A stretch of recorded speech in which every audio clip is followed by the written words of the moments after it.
Bismillahirrahmanirrahim. Assalamualaikum warahmatullahi wabarakatuh. Nah, kembali lagi bersama saya Hari Wijaya. Di sini saya akan menjawab beberapa soal ujian komprehensif pada materi hukum tata negara. Kepada yang terhormat Ibu dosen penguji saya pada materi hukum tata negara, Ibu Dr. Helen Lesfitriani SHMH. Baiklah, untuk soal yang pertama, jelaskan pengertian hukum tata negara menurut bahasa dan istilah. Jadi, hukum tata negara menurut bahasa yaitu Stadrecht yang artinya hukum negara. Sedangkan menurut istilah, hukum tata negara yaitu suatu hukum yang mengatur mengenai organisasi suatu negara, beserta segala aspek yang berkaitan dengan organisasi negara tersebut. Kemudian yang kedua soalnya, jelaskan pengertian hukum tata negara menurut Luckman dan Van Aveldonk. Menurut Luckman, hukum tata negara adalah suatu hukum yang mengatur mengenai organisasi suatu negara. Sedangkan menurut Van Aveldonk, hukum tata negara yaitu suatu aturan yang berhubungan dengan administrasi. Selanjutnya soal yang ketiga, kemukakan pendapat saudara tentang pentingnya mempelajari hukum tata negara. Jadi, hukum tata negara menurut saya ini sangat penting ya, karena hukum tata negara itu sebagai peta jalan yang menuntun kita bagaimana memahami isi dari suatu negara tersebut. Kemudian bagaimana mengetahui implementasi fungsi, mekanisme hubungan, kemudian ada berbagai macam hal yang perlu dipelajari yang berkaitan dengan hukum tata negara tersebut. Soal yang keempat, jelaskan tujuan dan manfaat mempelajari hukum tata negara. Jadi, tujuan dari mempelajari hukum tata negara yaitu memberikan pemahaman kepada seluruh rakyat Indonesia terkait hak dan kewajiban selaku subjek dari hukum tata negara. Kemudian apa manfaatnya? Manfaatnya yaitu untuk membuka wawasan ideologi dan memberikan tujuan pendirian negara. Soal yang kelima, sebutkan azas-azas hukum tata negara Indonesia. Jadi kawan-kawan, azas hukum tata negara itu ada 5. Yang pertama, azas Pancasila, yang kedua azas negara hukum, yang ketiga azas negara kesatuan, yang keempat azas kedaulatan rakyat, dan yang kelima azas pemisahan kekuasaan. Kemudian yang keenam, soal yang keenam, jelaskan menurut pendapat saudara apa saja objek kajian yang menjadi pembahasan dalam hukum tata negara. Jadi yang menjadi objek kajian dalam pembahasan hukum tata negara itu ada 3 kawan-kawan. Yang pertama yaitu organisasi negara. Yang kedua, struktur tugas dan wewenang dari alat perlengkapan negara.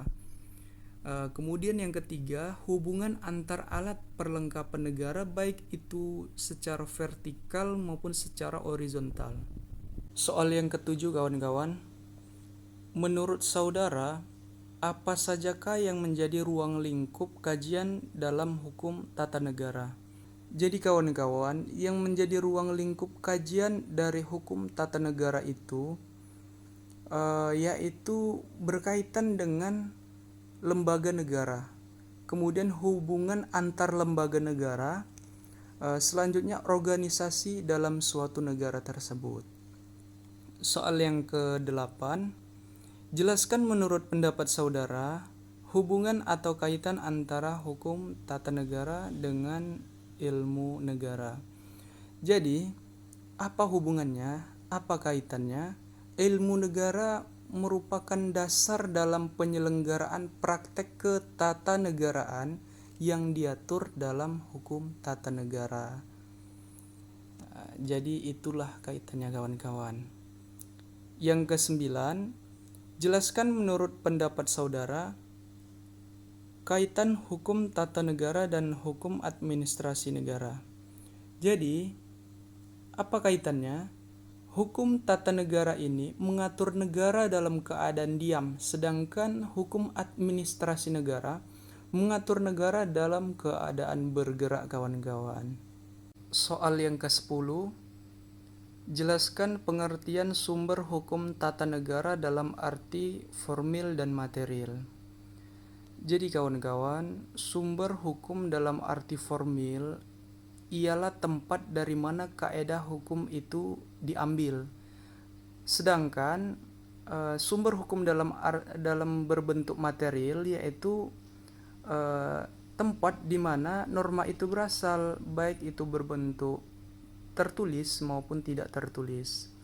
Kemudian soal yang ke-11, kajian hukum tata negara memiliki sumber hukum, jelaskan. Hukum tata negara memiliki dua sumber hukum, baik itu formil maupun material. Sumber hukum formil ialah tempat di mana kaedah hukum itu diambil, sedangkan sumber hukum berbentuk material itu adalah tempat di mana norma itu berasal, baik itu secara tertulis maupun tidak tertulis. Soal yang ke-12, sebutkan apa saja yang menjadi sumber hukum tata negara di Indonesia. Jadi, sumber hukum tata negara di Indonesia itu ada 6. Yang pertama, konstitusi. Yang kedua, undang-undang. Yang ketiga, adat. Yang keempat, traktat atau perjanjian. Yang kelima, jurisprudensi atau keputusan hakim. Dan yang keenam, doktrin atau pendapat para ahli kawan-kawan. Soal ke-13, jelaskan pengertian sistem hukum Anglo-Saxon atau common law. Sistem hukum Anglo-Saxon atau common law adalah sistem hukum yang menempatkan jurisprudensi, yaitu keputusan-keputusan hakim terdahulu yang kemudian menjadi dasar pada putusan hakim selanjutnya. Soal yang ke-14, jelaskan pengertian sistem hukum Eropa kontinental. Sistem hukum Eropa kontinental atau civil law adalah sistem hukum yang menempatkan peraturan perundang-undangan sebagai sumber hukum tertingginya. Kemudian soal ke-15, sebutkan beberapa perbedaan sistem hukum Anglo-Saxon atau common law dan Eropa kontinental atau civil law. Jadi kawan-kawan, ada satu perbedaan yang sangat mendasar antara sistem hukum Anglo-Saxon dengan Eropa kontinental. Kalau sistem hukum Anglo-Saxon atau common law itu menempatkan jurisprudensi sebagai sumber hukum utamanya, sedangkan sistem hukum Eropa kontinental atau civil law menempatkan undang-undang sebagai sumber hukum tertingginya. Selanjutnya soal yang ke-16 kawan-kawan. Apakah boleh ketika suatu negara menggunakan dua sistem hukum sekaligus, Eropa kontinental dan Anglo-Saxon, pada saat yang bersamaan? Kemukakan alasannya. Jadi, tidak ada larangan suatu negara menggunakan dua sistem hukum sekaligus kawan-kawan. Kenapa demikian? Karena sistem hukum ini merupakan suatu sistem yang terbuka, yang mampu mengakomodasikan segala perkembangan dalam masyarakat. Kemudian soal yang ke-17, jelaskan sistem hukum apa yang digunakan negara Indonesia. Jadi, negara Indonesia ini menggunakan 3 sistem hukum kawan-kawan. Yang pertama, sistem hukum civil law, yang kedua, hukum adat, dan yang ketiga, hukum Islam. Soal yang ke-18 kawan-kawan, jelaskan hakikat dan pengertian konsep trias politika. Jadi, trias politika ini adalah suatu landasan dalam sistem pemerintahan kawan-kawan yang menerapkan pembagian kekuasaan seperti yang ada di Indonesia ini ada pembagian antara eksekutif, legislatif, dan yudikatif kawan-kawan.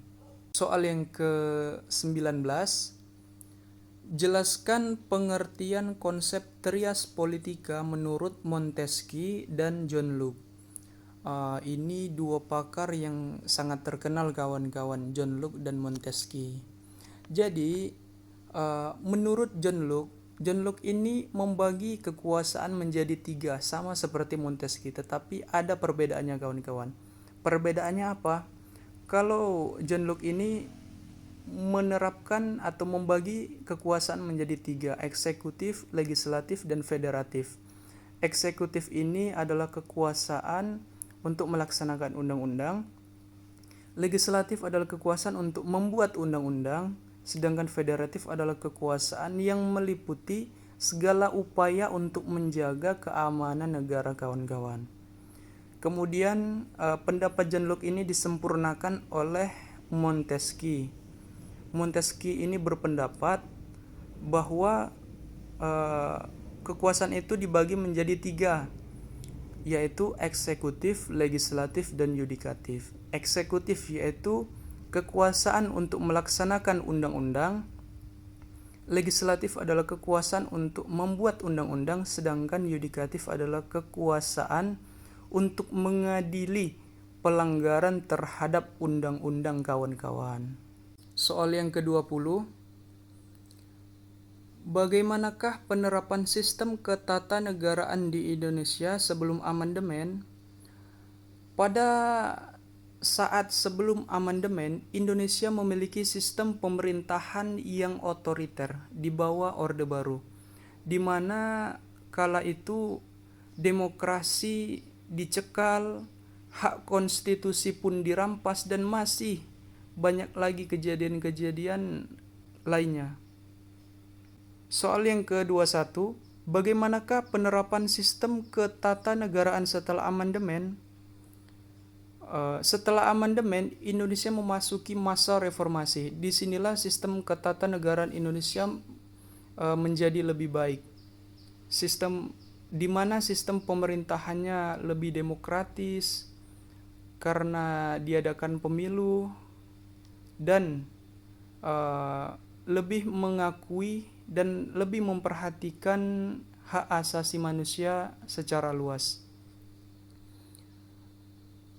Selanjutnya soal yang ke-22, jelaskan pengertian kata demokrasi secara bahasa dan istilah. Nah kawan-kawan, demokrasi ini berasal dari bahasa Yunani yaitu demos dan kratos. Demos yang artinya rakyat dan kratos yang artinya kekuasaan. Jadi menurut istilah, demokrasi adalah kekuasaan yang mutlak berasal dari rakyat. Soal yang ke-23, demokrasi seperti apakah yang diterapkan di Indonesia? Demokrasi yang diterapkan di Indonesia itu lebih kurangnya ada 3 kawan-kawan. Yang pertama demokrasi Pancasila, yang kedua demokrasi terpimpin, dan yang ketiga demokrasi parlementer. Demokrasi Pancasila ini apa? Demokrasi Pancasila adalah demokrasi yang berlandaskan pada nilai-nilai Pancasila. Ada 5 sila: ketuhanan yang Maha Esa, kemanusiaan yang adil dan beradab, persatuan Indonesia, kerakyatan yang dipimpin oleh hikmat kebijaksanaan dalam permusyawaratan perwakilan, dan keadilan sosial bagi seluruh rakyat Indonesia. Jadi menganut nilai-nilai dari Pancasila. Selanjutnya soal yang ke-24, mengapa pelaksanaan demokrasi di berbagai negara dunia itu berbeda-beda? Jelaskan. Mengapa demokrasi di seluruh dunia ini berbeda-beda?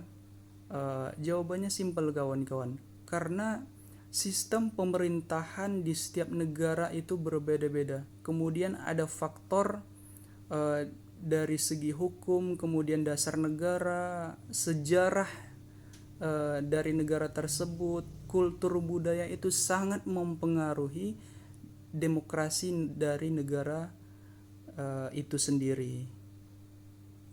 Kemudian soal yang ke-25, mengapa demokrasi liberal yang dianut Barat tidak cocok di Indonesia?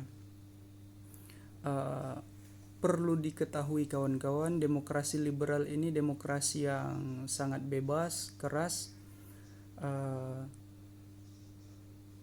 sedangkan kultur dan budaya kita ini sangat berbeda kawan-kawan.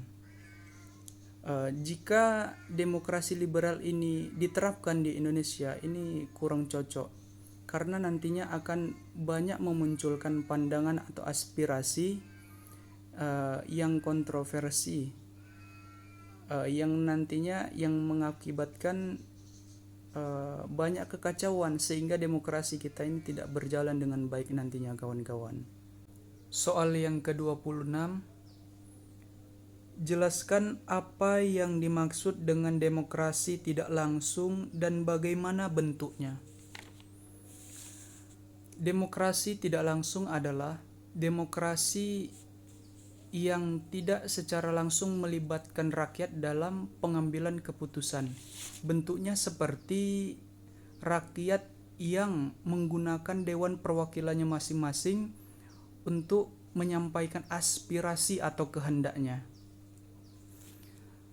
Soal yang ke-27, jelaskan pengertian konstitusi menurut bahasa dan istilah. Konstitusi berasal dari bahasa Prancis constituer yang artinya membentuk. Membentuk ini dimaknai sebagai pembentuk dan pengatur pemerintahan. Soal yang ke-28, jelaskan secara singkat sejarah lahirnya konstitusi.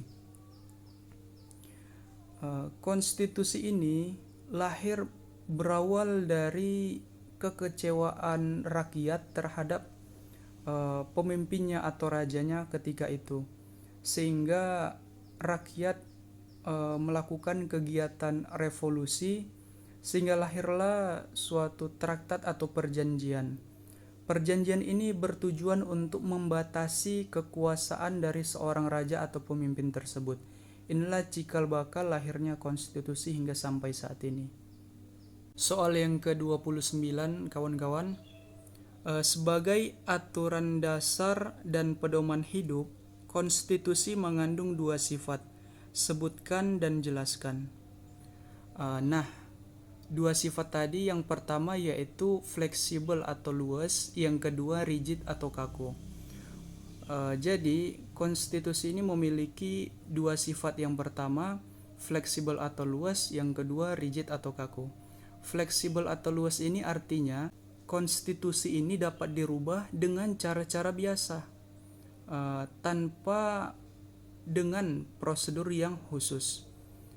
Kemudian rigid atau kaku ini artinya konstitusi ini tidak dapat dirubah dengan cara-cara biasa, melainkan harus dengan prosedur yang khusus. Soal yang ke-30, menurut saudara, apa tujuan hadirnya konstitusi dalam suatu negara? Jelaskan. Menurut saya, beberapa tujuan dari hadirnya konstitusi yaitu untuk mencapai namanya keadilan. Yang kedua, ketertiban. Yang ketiga, kemerdekaan. Dan yang keempat, menjamin kesejahteraan masyarakat umum. Masih banyak sebenarnya hal-hal lainnya yang menjadi tujuan dari konstitusi, cuman yang saya sebutkan 4 tadi. Yang soal yang ke-31, sebutkan apa saja unsur-unsur yang terkandung dalam konstitusi. Yang terkandung dalam konstitusi itu ada 3 unsur. Yang pertama, prinsip kekuasaan pemerintahan, yang kedua prinsip hak-hak warga negara, dan yang ketiga prinsip hubungan antara warga negara dengan pemerintah. Selanjutnya soal yang ke-32, jelaskan apa saja fungsi konstitusi bagi suatu negara. Sepengetahuan saya, fungsi konstitusi itu ada 3. Yang pertama, fungsi sebagai pembatas kekuasaan. Yang kedua, fungsi sebagai pengatur hubungan kekuasaan, dan yang ketiga, fungsi sebagai sumber legitimasi terhadap kekuasaan negara. Soal yang ke-33, dalam kajian tentang sistem pemerintahan ada yang disebut sistem presidensil. Jelaskan. Dalam sistem presidensil, presiden dipilih langsung oleh rakyat. Kemudian posisi presiden relatif kuat karena berkedudukan sebagai kepala negara sekaligus sebagai kepala pemerintahan. Soal yang ke-34, selain sistem presidensil juga dikenal sistem pemerintahan parlementer dan campuran. Jelaskan. Kalau sistem presidensil, presiden dipilih langsung oleh rakyat. Sedangkan pada sistem pemerintahan parlementer, kepala negaranya dipilih secara tidak langsung atau melalui parlemen. Selanjutnya, pada sistem pemerintahan campuran, pemerintahannya mencampur seluruh unsur-unsur demokrasi, baik itu presidensil, parlementer, dan sebagainya.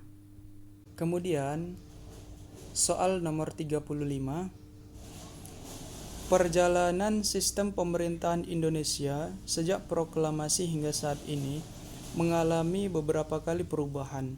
Jelaskan dengan singkat. Perlu diketahui kawan-kawan, pada tanggal 17 Agustus 1945 setelah kemerdekaan, Indonesia menganut sistem pemerintahan pertama kali, yaitu presidensial. Kemudian dikarenakan kondisi negara dalam keadaan belum stabil, maka diangkatlah Presiden Soekarno dan wakilnya Muhammad Hatta sebagai presiden dan wakil presiden Republik Indonesia ketika itu. Selanjutnya, pada tahun 1949, setelah KMB atau Konferensi Meja Bundar, Indonesia berubah nama menjadi Republik Indonesia Serikat, dan sistem pemerintahannya juga berubah menjadi sistem pemerintahan parlementer semu. Pada tahun 1950 sampai 1959, Indonesia kembali berubah nama menjadi, yang sebelumnya Republik Indonesia Serikat kembali berubah menjadi Indonesia, dan sistem pemerintahannya sepenuhnya parlementer. Kemudian berjalannya waktu, pada tahun 1959 sampai 1966 masuklah Orde Lama, dan sistem pemerintahan Indonesia ketika itu kembali berubah menjadi sistem pemerintahan presidensial, hingga berjalan masuk Orde Baru, reformasi hingga saat ini tetap memakai sistem pemerintahan presidensial. Selanjutnya, soal nomor 36, menurut saudara, sistem pemerintahan seperti apakah yang digunakan oleh negara Indonesia saat ini? Indonesia saat ini menganut sistem pemerintahan presidensial, di mana adanya pembagian kekuasaan antara eksekutif, legislatif, dan yudikatif. Ketiga lembaga tersebut merupakan bagian dari sistem pemerintahan presidensial. Kemudian soal nomor 37, bagaimanakah kedudukan kepala negara dan kepala pemerintahan dalam sistem pemerintahan parlementer? Kepala negara berkedudukan sebagai presiden, sedangkan kepala pemerintahan berkedudukan sebagai perdana menteri dalam sistem pemerintahan parlementer. Selanjutnya soal nomor 38, mengapa dalam presidensial presiden tidak dapat dijatuhkan? Menurut saya karena presiden memiliki posisi yang relatif kuat dia. Selain sebagai kepala negara, dia juga berkedudukan sebagai kepala pemerintahan. Jadi dengan posisi yang dimilikinya membuat dia relatif kuat. Kemudian minimnya pengaruh politik. Selanjutnya kawan-kawan, yaitu soal nomor 39. Apa yang dimaksud dengan mekanisme check and balance dalam sistem pemerintahan presidensial? Check and balance artinya saling mengontrol, menjaga keseimbangan antara lembaga-lembaga negara. Selanjutnya soal nomor 40. Apa yang dimaksud dengan judicial review? Judicial review adalah proses pengujian peraturan perundang-undangan yang lebih rendah terhadap peraturan perundang-undangan yang lebih tinggi yang dilakukan oleh lembaga peradilan. Soal nomor 41. Lembaga negara mana yang berhak melakukan judicial review? Di dalam negara Indonesia ada 2 lembaga negara yang berhak melakukan pengujian terhadap undang-undang atau judicial review, yaitu Mahkamah Konstitusi menguji Undang-Undang Dasar, kemudian Mahkamah Agung menguji undang-undang. Kemudian soal nomor 42. Jelaskan apakah judicial review merupakan pelaksanaan prinsip check and balance.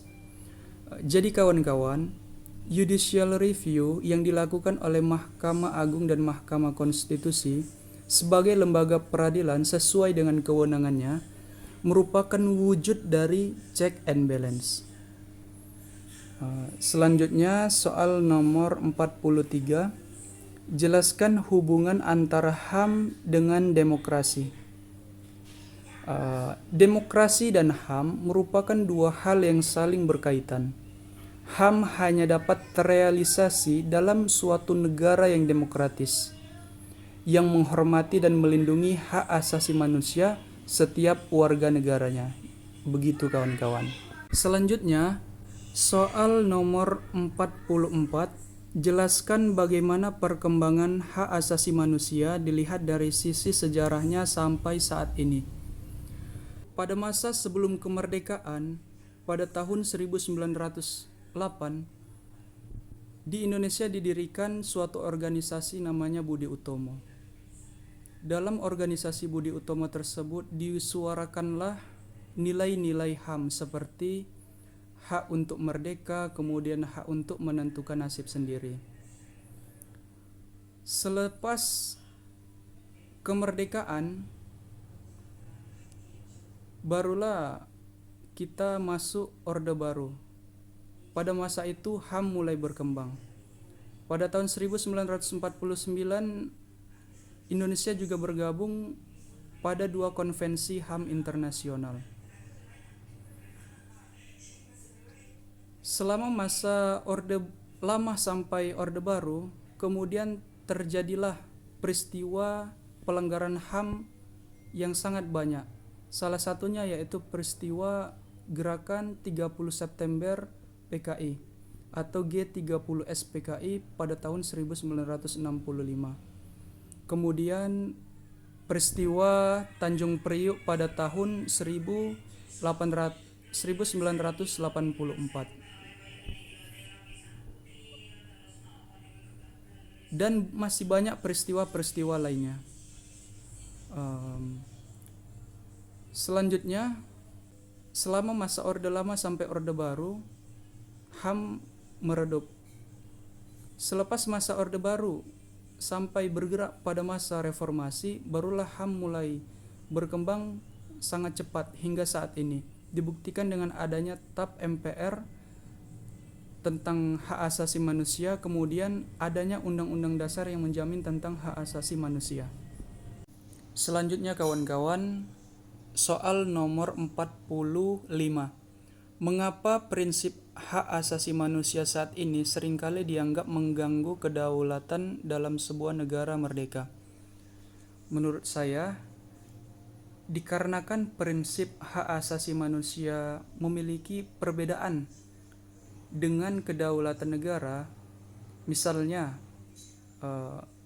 seseorang yang melanggar hak asasi manusia dianggap akan mengganggu kedaulatan suatu negara apabila yang dilakukannya merugikan dirinya, negara, dan antar negara. Selanjutnya soal nomor 46. Jelaskan bagaimana pelaksanaan otonomi daerah di negara kesatuan yang menggunakan sistem sentralisasi dan desentralisasi.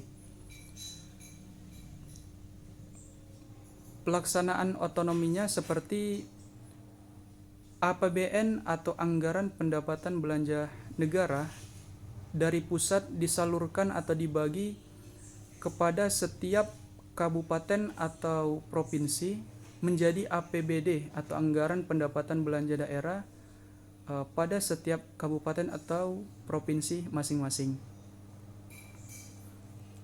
Kemudian soal nomor 47. Jelaskan manfaat dan tujuan dilaksanakannya sistem desentralisasi.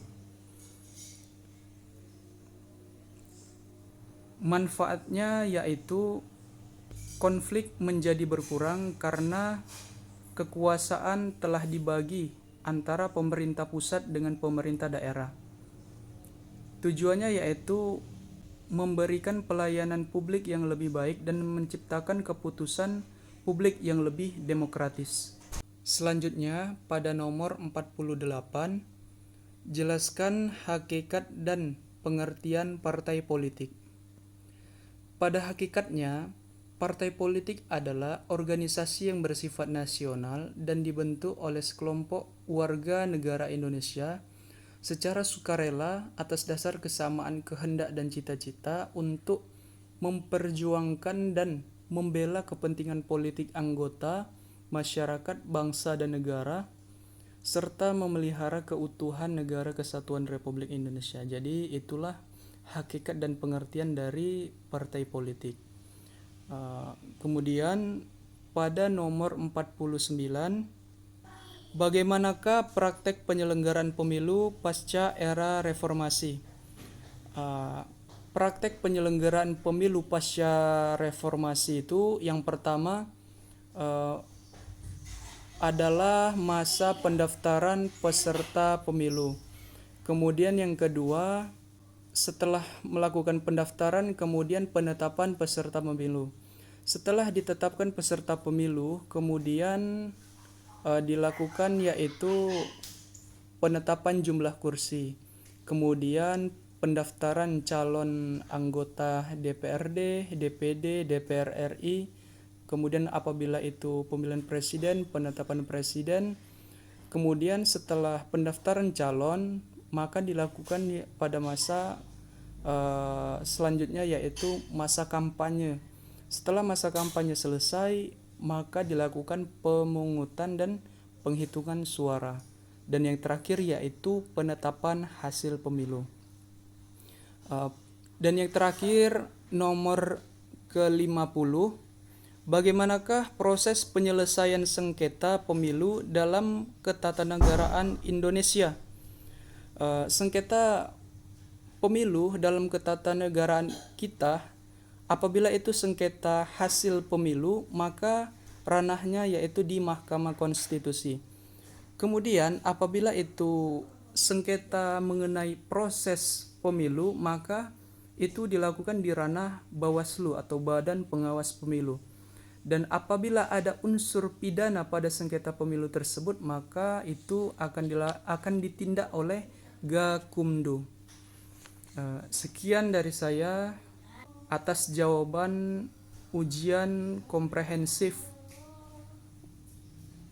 pada materi hukum tata negara ini. Kurang dan lebihnya saya mohon maaf. Wabillahi taufiq wal hidayah. Waridha walinaya. Wassalamualaikum warahmatullahi wabarakatuh.